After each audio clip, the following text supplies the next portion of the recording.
নবী গো, বড় জ্বালা এই বুকে। আপনারে সালাম দিতে পারি না শান্তি মতো। পাশ থেকে বেদাত বেদাত চিৎকার ওঠে।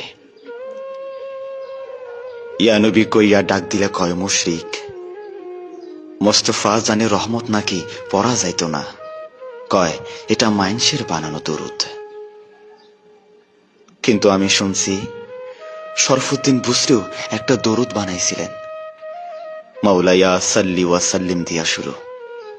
ওইটার ফেমাস লাইন মুহাম্মাদুন সাইয়্যিদুল কওনাইন।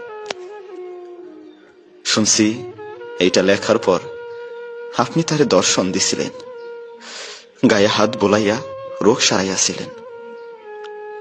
যাইবার কালে দিছিলেন একখান চাদর, প্রেমের নিদর্শন।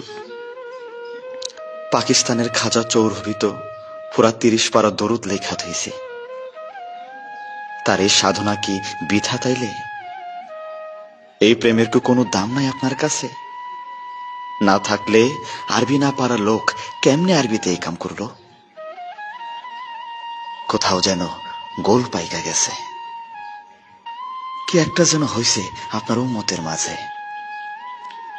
কোনো এক চক্র যেন খুব গভীরভাবে তাগো বুক থেইকা আপনারে সরাইতে মরিয়া হইয়া কাজ করতেছে শত বছর ধইরা। কারণ চেতনা থেকে আপনি সইরা গেলেই মুসলমানিত্ব সইরা যায়। আপনার অনুভবের অনুপস্থিতি আর ইসলামের অনুপস্থিতি যে সমান্তরাল। আপনি না থাকলে যে ইসলামটাই অশ্বডিম্ব হইয়া যায়, অশ্বডিম্ব হইয়া যায়।